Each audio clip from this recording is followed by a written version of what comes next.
And blessed to be a part of your day. Kevin Miller in the morning. Our great friend Dave Petzo joining us from the Petzo Center. Petzo Financial. Dave, good morning. Good morning, Kevin. So are you a fan of Starbucks at all? I'm not. No, I mean, it's amazing to me that a place can make a fortune off of a cup of coffee. But yeah, for me personally, I'm not a big stopper or partaker of Starbucks. It's funny how one big incident can fuel something. So you have two black men that were arrested at a Starbucks in Philadelphia because they were loitering, and they asked to use the restroom. And it's funny how one incident can cause such a ripple in today's world. They wanted to use the restroom, and there are a lot of places that you go, no matter who you are, that if you don't use or if you don't buy something, you don't get to use the restroom. I mean, that's private, not unreasonable at all. Right, that's private business. That's just how it is. Yeah. So they said, no, you can't use the restroom. They said, hey, we're waiting for a friend. And I guess they were two black men. He was a white guy. So they're just sitting there. And the guys at Starbucks said, and this is in Philadelphia, and if you've ever been to Philadelphia, Philadelphia is a rough part of town, regardless of who you are. So they said, look, you're going to have to leave if you're not going to buy something. Again, I don't think it's an unreasonable request. So they refuse. They call the cops. Their friend shows up, and he's going, what are you doing? What are you doing? So they arrest the guys. And now all of a sudden you have these massive protests, too little, too latte, and saying that Starbucks is racist. The manager, they moved him to some other place. And you think to yourself, if you just let everybody loiter in a place, yeah, and there are places that do that, pretty soon you're not going to have any customers. Yeah. This goes to why I started my offense of the week, Kevin. Now, you see, this offends me in the opposite direction. I think it does most people's sensibilities, is that we are so hypersensitive that I think most of us, okay, I'm not the only one, and you're not the only one, that walk around and expect in a day that somebody might cut you off. You don't walk around with that offense hanging. Don't think you need to have a protest. Don't figure out because you're a woman you need to protest. Don't figure out because you're a guy you should be protesting something. You just go through life, and things are offensive in life. But This is a classic example of, are you kidding me? They're just doing a normal thing. Starbucks isn't. I mean, they're left of most of the businesses down in Silicon Valley. So, I mean, they support all kinds of leftist causes. This is not a racist company. It's just a circumstance, like you said, that has spun out of control. And they didn't do anything wrong in my mind. But, again, I don't try to find offense in living life. Well, that's a big industry. Finding offense. It is. No, it is. I think the media is not in charge of that, but I think there's a lot of media outlets that, Kevin, are playing off of that. That they are. That's the only reason they exist, is to find offense and tell people how they're underpaid, overworked, or this offense, that offense, and because the color of your skin isn't quite right, or somebody said something that you should be offended, and people figure out a way to be offended about it. Well, I like it when people call me a fatty. Do you like that? I'm offended by that. I like to be offended, actually. With that. Well, I had a good friend of mine. His name was Adam Masano, brilliant man in radio. Yeah. And we would just go into places and call each other, hey, fatty, back and forth. and, people have just seemed to have lost their sense of humor. Well, exactly. We all have things that are troubling about us, and to find that we find offense in everything is well, it's crazy. It's sad. I mean, I can't even imagine how most of these people walk around and exist in life. You can't imagine being a fatty? I can tell you what it's like, what my life is like. Can you? Taking offense, Kevin. I tell you, I'm offended that you're not offended by my offensive-ness. So That's anyway. Right. So let's get to one of the topics that is sure to get a lot of people responding at 580-5436, 580-KIDO. The biggest offense of the week has to be the rising cost of gas. It is getting to be something now, else. My man Dave Petzo will always go, this is a good thing, it's the best ever, blah, blah. I love paying higher gas prices, Kevin Miller. That's because I drive a Prius. I mean, come on. Right, exactly. Well, full disclosure, I do not drive a Prius. Well, it's okay if you drive a Prius. No, it's not. Guys don't drive Priuses. Look, do they actually? There's Dave Petzo with his pink Prius there driving down the road. Now we're working on that. You're going to get letters now. Well, there's nothing wrong with men driving a pink Prius. I could ever say that fast 3 times. Exactly. Huh? So what about these high gas prices? Yeah, Kevin, they're here to stay for a while. I think, obviously it's going to be controlled by oil, but oil prices have spiked a little bit. People are going to blame stuff in the Middle East. I think the reality is that we've got the supply under control, and the economy of the world continues to grow. So now we're seeing this more of a, if you will, we're catching up. The glut of oil is over. And again, the reason this is good, Kevin, is because those marginal producers in the Midwest and the pipeline companies who will go ahead and build out and service those particular fields, those are going to be big job creators and a big economic boom.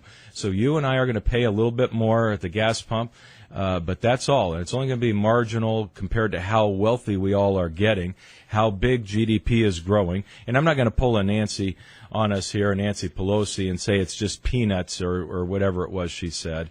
For the average person, because it can matter on the margin for some people that drive a lot. But by and large, Kevin, speaking about the economy, it's not. It's offensive. It's sad, and we only have one outlet here. And I think it's really sad that Idaho pays what is it, top 10 or something like that in the country. I would say, but to most of us would think it's a scam, because for no reason you have prices going from $2.89 to $3 to $3.06 to $3.16, and only when people have enough of it. It's been a while since people have been upset enough to start vocalizing this about fuel that they seem to stop. Yeah, it's true, and they don't want an investigation. They never do, right? Who would, even if nothing's found, and nothing has ever been found. But with one pipeline coming into Idaho, this has always been it's a chronic problem for Idaho. There's a monopoly here of servicing for gasoline, and that is always going to lead to higher prices. And so again, that political pressure, that pressure from the public, it helps to keep the lid on it. But we do not have the highest gas taxes in the country. They're not low. We're working on that. We are working on it. A couple more midnight sessions by the state legislature, and we'll be right up there. But let's delve this into the governor's race. Mm-hmm. I mean, we're going to have a historic turnover in the state. Why isn't there a visionary that says, let's just end this monopoly and look at either a refinery or look at getting another pipeline from where? Yeah, I don't know. And saying, we'll eat the cost right now, but with our growing population, we just can't be dependent on that one pipeline from Salt Lake. That's tough. Is it really to have the government stepping in and doing it? We would need some kind of private-public enterprise. I can't imagine thinking that Idaho would be any better than any other government entity at doing a public then who works would do project. that? Elon Musk? I think, well, he could. That would be fine. But we do need a competitor, and it would be great if some companies, energy companies, would step up. And maybe the state could, as to your point, to go ahead and give them low interest loans or something like that, with a payback coming down the road. I just don't want them in charge of the project, because it'll never get done, Kevin. Government doesn't do anything at all well. But it is a problem for the people here. It is. But addressing it and not doing it well seems silly. Well, it's better than not doing anything at all, I would think. In government, that's true. So that's why they spend so much money doing nothing, because it has good appearances. You and I disagree on government, though. I think the government, whether it's roads, whether it's the FAA, whether it's the military, whether it's the police, there is good in government, Dave, is there not? There is. Oh, in protecting us, yes. There is. But you and I both know those legendary projects. You weren't around at this time, but I remember the project that took 20 years over in eastern Idaho to expand the freeway there, just past Rupert on your way to Twin Falls. I can't think of that little area now, but this went on and on and on. It was Idaho's great boondoggle. You think of all the great projects. It'll only cost $1 billion, and $3 billion later they're not done. The big dig in Boston. I mean, the list goes on, Kevin. Those public works projects. How about California right now? I know it's California. California's a basket case, but the point there is that $1 billion has been sitting in a bank there for 10 years to build a high-speed rail between L.A. and San Francisco. How are they doing? They haven't even started. Not one thing has been approved to go. And so these things don't get done. 580-5436, 580-KIDO. We're ready for your phone calls now for Dave Petzo. Dave, we'll take your calls on the markets. Of course, we'll get to that. But, back to government, though. There is good in government, is there not? Well, there's You're pretty two good extremist people. when you're saying that. You're, but I don't think I'm extremist at all to say government's job is to protect us, period. Not to have all kinds or try to deal with what Well, then how would the appears roads to get be built if fair. there wasn't a government? Well, I wish that they would have some more private enterprise doing it, and that's the good news, My Kevin. man, the libertarian, Dave Petzo. That's the good news. We have a lot of public-private when it comes to road construction. Right, but then again, regulating labor. I love how you're turning me into a lib here this morning. Regulating I am. labor. You're doing a good job yourself. The FAA, all those sorts of things. I mean, there We is a have role to. for government. There totally is, and we have to have regulations in industry and deciding to break up things that are too big. I get that. Monopolies and all those things, they have to be done. My point simply is when we ask government to do things like, why don't you figure out a way to bring more pipelines here, bring more gasoline here, that's asking government to do too much. Well, wait a minute. We did that with Chobani. Talk about government works. Look at what's going on in the South. Now, how did we do that with Chobani? We gave them a bunch of incentives. Well, we give them incentives again Oh, for yeah, the private world. That's what I'm right. saying. Right. We cut their taxes. Right. Dave Petzo doesn't get a tax cut, but Chobani does. They do, and Right. it's good because That's they create a lot of government. jobs. Hold on. That's government. No, That's government. That's private sector getting break. And I didn't Getting say, a break from where? From where? Really? From the government. From the government. Right. Really, I just said that it was totally great to give them some tax breaks or whatever Right. to bring in the pipeline, give them some low interest loans, but don't have the government build it. How else is it going to get done? Private enterprise Who will built, do it with who built the pipeline before? private enterprise. Sure. did. And apparently they need For some profit. They need some incentive because they're profiting on our backs. And you can do incentives all you want, but when government's in charge of a project, it doesn't get done. Well, you know what? Well, things do get done. Look at the highways. With the budget. Look at the Marshall Plan that revitalized Germany. Look at the interstate highway system. Look what Eisenhower did. That was government. That was government. And and look at it now. Right. And When you he's- build a road, when you repair and look at a Donald road, Trump says that we need to rebuild roads. we do, with a private public enterprise system. If you throw in the public or the private, then you have people boondoggling the system. That's what happened with Well, the big dig. That's what happened with the big dig in Boston. You had a lot of people lining their pockets at the public's expense. Oh, exactly. No, and that's one of the reasons that the regulations are so important to get them diminished, because you have regulations that don't allow a high-speed rail between L.A. and San Francisco. You have What's this fixation with California? uh, Are you moving to California? Are you doing No. a reverse Idaho? You're going to no, California? no. It certainly is. California. If California would get their act together, we wouldn't have an infrastructure problem here. That's We what I wouldn't want. have everybody moving here. That's what I want to hit you with next. The influx of people coming in. But look, if I were running for governor, I would be just like Donald Trump. I'd say, look, these are real world issues that hit us, and we need to do something about the high gas prices here. But everybody just sits on their hands. No, you know what the governor did a great job of, and I know the governor, since he's leaving, everybody hates him. And The same governor that vetoed the repeal of the grocery tax. that one, The Kevin. same governor that oversaw the Fight Club. That there are a lot of issues there. I'm not saying The it was same a governor perfect, that we lost billions on the internet deal. that brought Chobani in Hold on, and but all when those you're others. saying hates him, I don't think people hate him, but there is a, like all politicians, sir, a plus and a minus. That's right. The most charismatic man in Idaho politics, I would not argue at all. No. Governor Otter. But as far as that goes, what he did, I would applaud and think this is a role of government, is to pave the way. Why did Chobani and others build factories in Magic Valley? And the answer is because Incentives. of regulation. Incentives. Regulation They mostly. gave him money. Mostly not. Most of it was paving the way and allowing a factory to be built in 1 year instead of 5. Well, I've got or an issue. never in California. I've got an issue with that. You do. Should have been built here. That's fair. I'm not about Twin but Falls. that's not. But that's Twin Falls, good for them. where's the dairy around here? Ship them in, not just down the road. We got a lot of dairy around here. I see cows all over the place.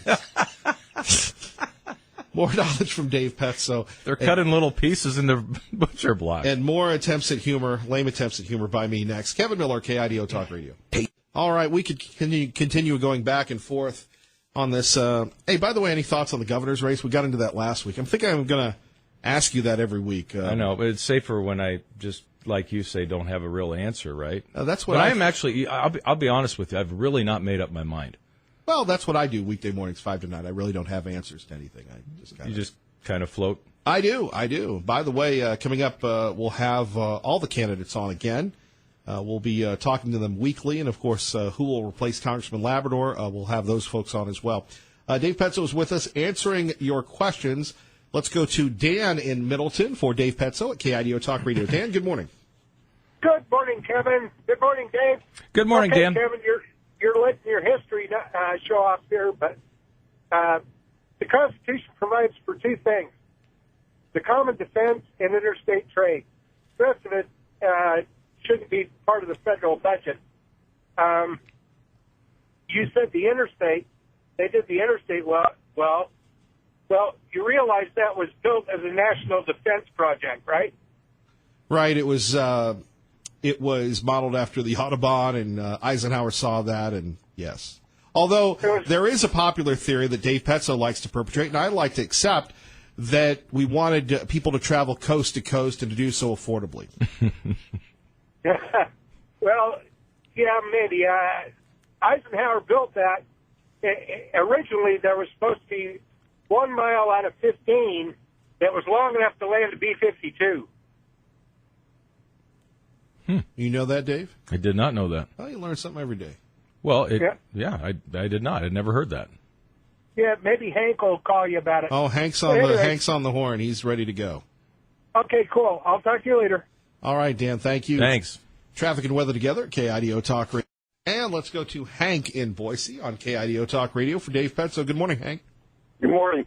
The history of government subsidies to companies like in transportation is abysmal. One of the things cited all the time was government support of the transcontinental railroads, and all the transcontinental railroads that were supported by the government ran into financial debt, whether it was the Union Pacific or whether it was the Northern Pacific, and the only one that was built from coast to coast on private funds was the Great Northern under James J. Hill, and it was the only one that survived without going into bankruptcy in 1893, and it's because it was built on solid financial basis, where there was wastage in terms of routes because they were trying to get government bonds. In terms of the how well the railroad was built was because, again, they were spending other people's money to build it, so there was not so much concern as far as costs. And the same thing with the California crap, not only because the regulation stops them from building it, but even if they did build the thing, it would be another boondoggle because, in a sense, if this was a viable thing, private companies would be already in it. It's a fair point. In fact, I would add on to that, too, Hank, that you're really talking about in California. It's probably very fortunate for Californians that they're only going to waste $1 billion, or was it $1 billion or $1 trillion? Anyway, they're only going to waste that much because by the time they get done building this thing, it's got to be tenfold what anybody said it would ever cost, right? You took the words out of my mouth. That's what I was going to say next, because that's fortunate for them. And the same thing with our local situation with Mayor Beater and his trolley car thing. If Mayor Beater got his way on this, and if he gets his way on the sports stadium, we're going to have two white elephants on our hands. Fair point. Always built with the best of intentions at way too high an expense. Because if it was, to your point, if this was and not all things need to have a profit. A library doesn't profit by anything, but it's a great thing to have in your community. Schools are the same thing, but there are certain things that we really don't need more of, and a trolley that goes to nowhere is one of them. You're going to get on Mayor Beater's bad list. Well, I won't be the only one on that one. Don't you live in Boise? The nice little trolley would go right by my office, Kevin. Exactly.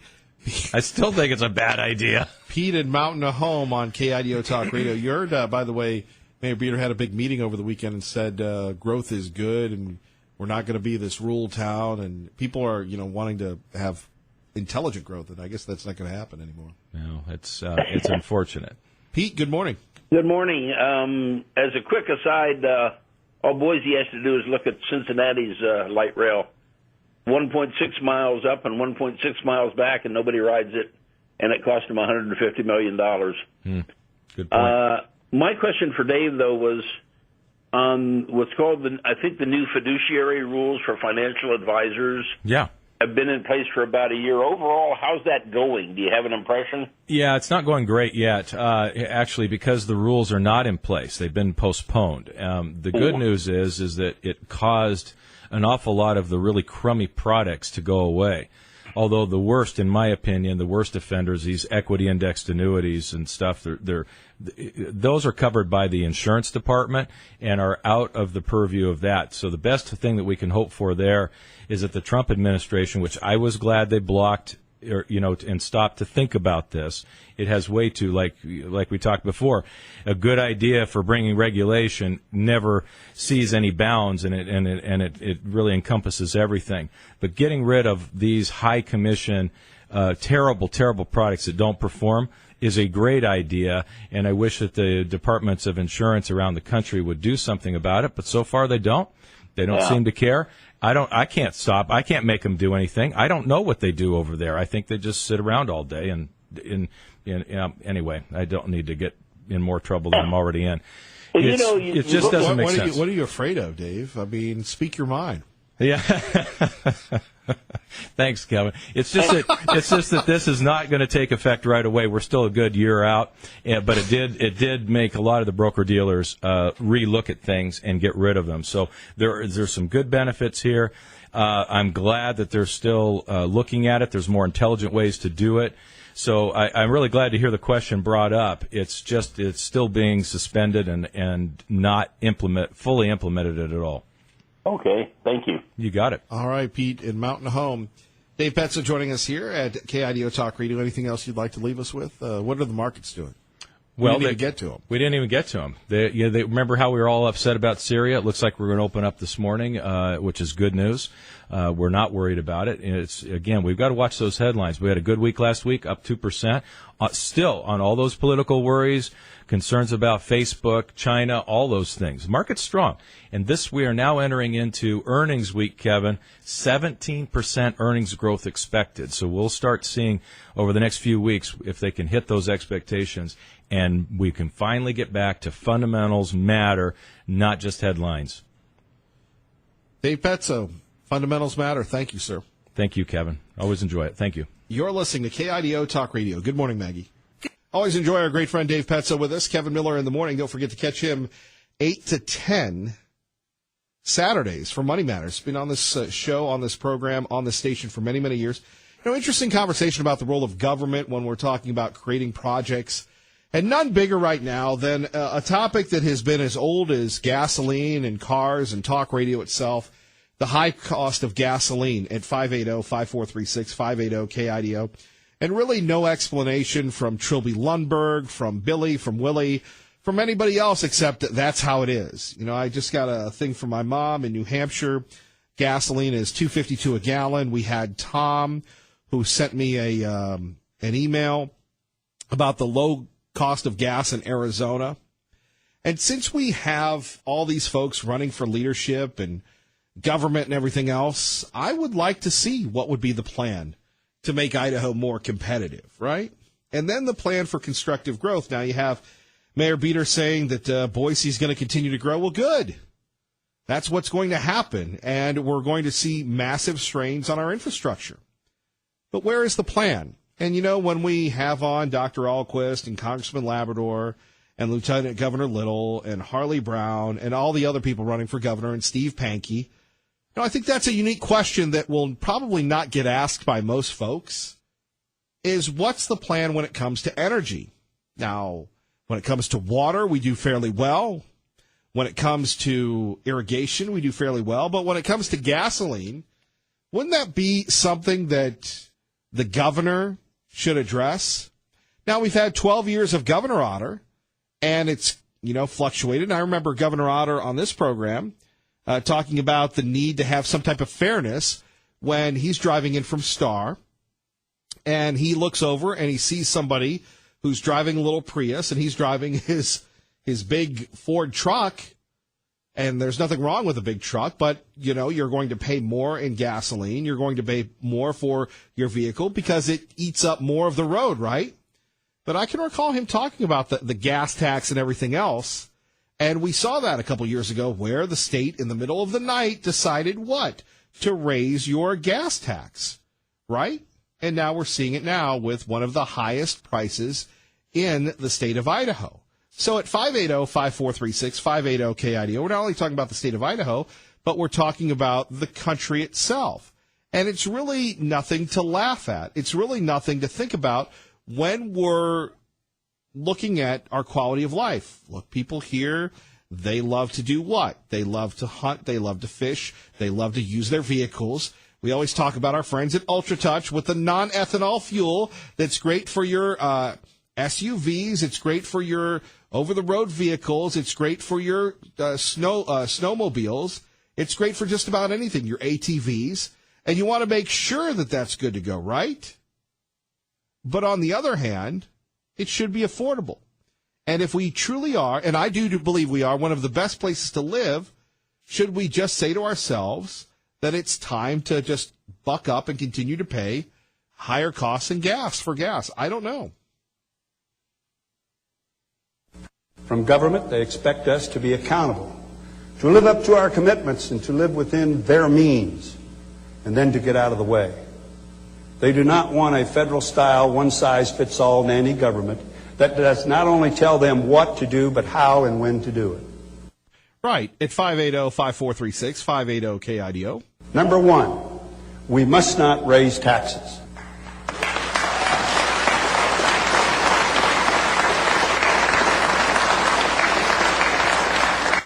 There we have it from the governor, 2011, with his State of the State speech, talking about raising taxes and holding the line. And, of course, that'll be a topic for the continued race to succeed him at 580-5436, 580-KIDO. Other stories of interest, obviously, James Comey meets the press.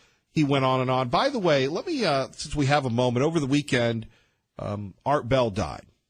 And maybe you remember Art Bell, maybe you don't. Maybe you listen to him on Saturday nights.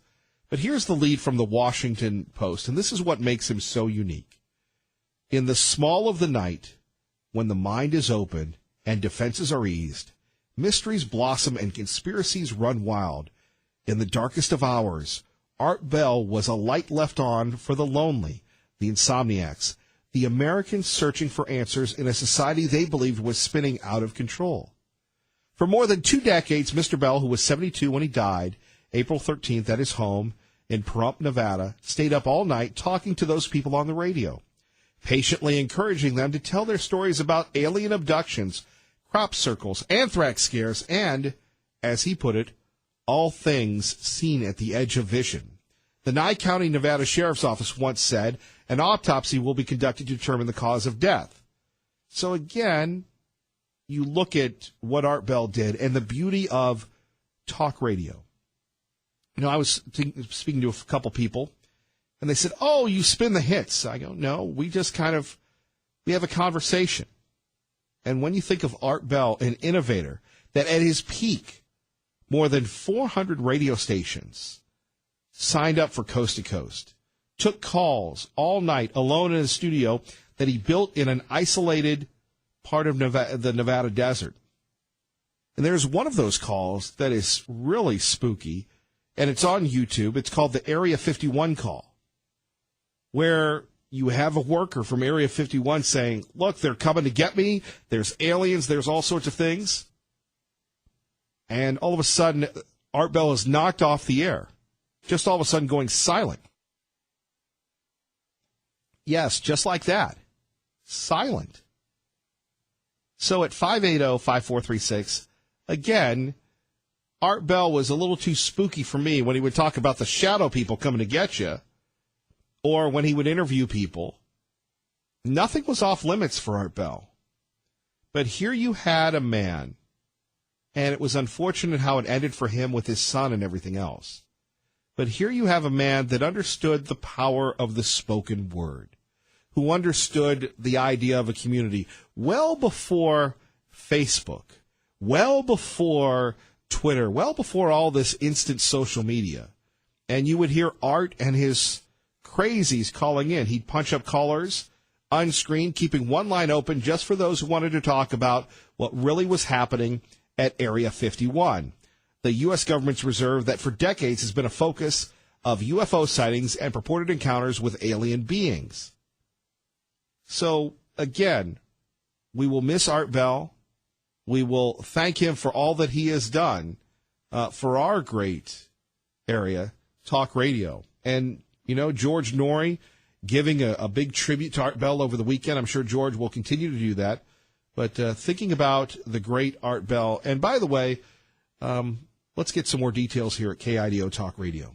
This is Coast to Coast AM. I'm Art Bell, and it's great to be here tonight. Art Bell at his peak, heard on some 500 radio stations with his show Coast to Coast AM. Bell's programs specialize in conspiracy theories and unexplained phenomenon like UFOs and crop circles. We are going to talk tonight about one of my favorite topics in the world, maybe my favorite, actually. Time travel. Bell passed away at his home in southern Nevada, his cause of death to be determined by autopsy. One associate praised Bell, saying nobody was better than Bell at understanding how to create theater of the mind. In 2008, Bell was inducted into the National Radio Hall of Fame. I'm Mike Piazza, Fox News. And here's more of Art Bell talking about his favorite topic. This is Coast to Coast AM. I'm Art Bell, and it's great to be here tonight. We are going to talk tonight about one of my favorite topics in the world, maybe my favorite, actually. Time travel. You know, those guys that do those things, George Norrie and Clyde Lewis, and certainly Art Bell, who just like others in the realm of political talk or sports talk, Art Bell created conspiracy talk and really holding the government accountable with Area 51 and these other things. Now the alien things and such. But we'll miss that voice on overnight radio. Now you can catch Art Saturday nights, the best of Art Bell. And it's funny because they're from his 90s show and they talk about the future. But I will miss Art Bell. And we love listening to George. And it takes a very special talent, a very special person to do that show because you're up all night, right? And you've got to be awake. And you can almost tell sometimes when Art would be irritated with people, right? Okay, you're going on. All right, let's go to the wild card line. But, you know, a thoughtful acknowledgement of a great radio communicator. God bless you, Art Bell. Kevin Miller, KIDO Talk Radio. Kevin Miller in the morning. Let's go to the phones. Liberal Steve joins us now, remembering Art Bell. Good morning, sir. Good morning, Kevin Miller. Yes, I remember Art back in the mid-'80s. That's how far back I go with Art. And remember when he started the phrase, the quickening? Yes. Yes, that was spectacular. And I think something suspicious is going on with Artie, babe. They haven't done an autopsy yet, but I don't know. It's kind of, I heard that he had some stuff in the rumors and was going to have some people on, and he was kind of working up this thing, and it was going to expose a lot of things. And now he's gone. And he's gone on the 13th, a Friday. Wasn't he found on the kitchen floor? Your guess is as good as mine. Man, this is spooky. I mean, golly, I remember when I first called Art, when it was pretty easy to get in, and I lied to him. I lied my location because I got out of bed and I drove down to the gas station and used the payphone to call him because I figured they'd track my call. Who's they? The shadow people. The deep state. Yeah, I called them with some information I had on Area 51 over there in the interterrestrial highway when I went over there. So I did lie to them and tell them my location. I said I was east of the Rockies when I was really west of the Rockies. What was your information about Area 51? Oh man, Kevin, they've got this. They've got some of these spacecraft can only operate and stay cooled in a special gelled water. And they got this pool, swimming like pool that's like a quarter-mile long, quarter-mile wide, and the roof opens up on it, and these craft come down and they go into this water. It's not really a water. It's kind of like a real liquid jello when they go down there and they re-energize and everything, and then they take off again like that. I mean, there's a possibility there's a DVD involved in this, Kevin. The Liberal Steve DVD? I'm just telling you right now. I was the other thing too. I was over in north side, a little bit of the south side of Bellevue, Washington, Friday and Saturday. I'll tell you what, Kevin, America is growing and growing fast. Got to give, I don't know if we give Trump credit on that. I think we give Microsoft and the bigwigs in Silicon. You stay fired up. I got to run. I got some lights flashing behind me. I don't think it's for me, but I got to go, Kev. All right, Liberal Steve. Traffic and what? Cindy, good morning. You're on KIDO Talk Radio. Hey, Cindy. Hey, Kevin. Good morning to you. I just have to start off with telling you, you are as unique as Art Bell. I have to tell you, I'm in Albertson, and I met your waitress from the Indian Creek Saloon. She was having such a good time. She said, that man is so fun. And she also told me, Kevin, they do sell American Revolution vodka. And so we were laughing, and I said, well, I've been invited for lunch, and so I don't drink vodka. Neither do I, but we'll go to lunch, you and I, at Indian Creek soon. Seriously, Kevin, I mean, it was wonderful what people have to say about you. And, I mean, you know what? I am not going into these conspiracy theories. I'm not. I do know biblical facts about demons and the such. But you know what? I would like to stick to the good today. The Yotes, I was over yesterday at the ball game, and a pop ball went right over that net. It did not hit me. I had just moved. So that was a great game over there. But I will say, though, Kevin, and I do have to say this, I'm just not going to get all upset this morning with Mr. Comey. Actually, he's tragic.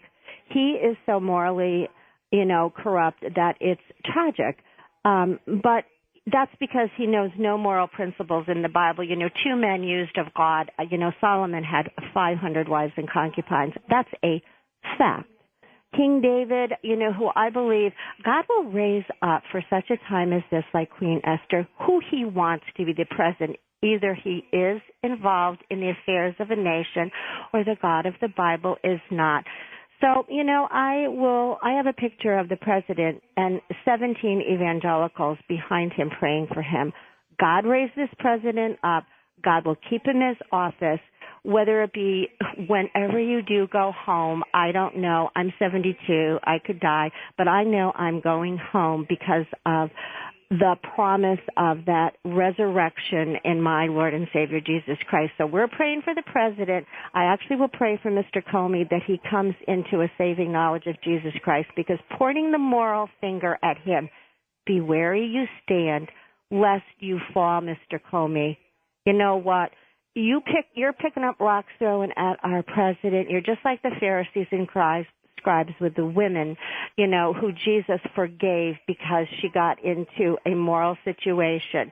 You're nothing but a Harper Valley PTA hypocrite, Mr. Comey, but I really will pray for his salvation. So, Kevin, I'm going to be just so excited to meet you at the Indian Creek Saloon there over there. And I don't eat steak, so I'll just have something quite simple. All right, Cindy. Okay, bye-bye. Bye-bye. 580-5436, 580-KIDO. Kevin Miller in the morning coming up. Lars Larson will join us. We'll get his take on James Comey meeting the press. Also, Mr. Trump, President Trump, ordering an attack on Syria. My fellow Americans, a short time ago, I ordered the United States Armed Forces to launch precision strikes on targets associated with the chemical weapons capabilities of Syrian dictator Bashar al-Assad. There we have it. The president laying the smackdown. Why did he do it?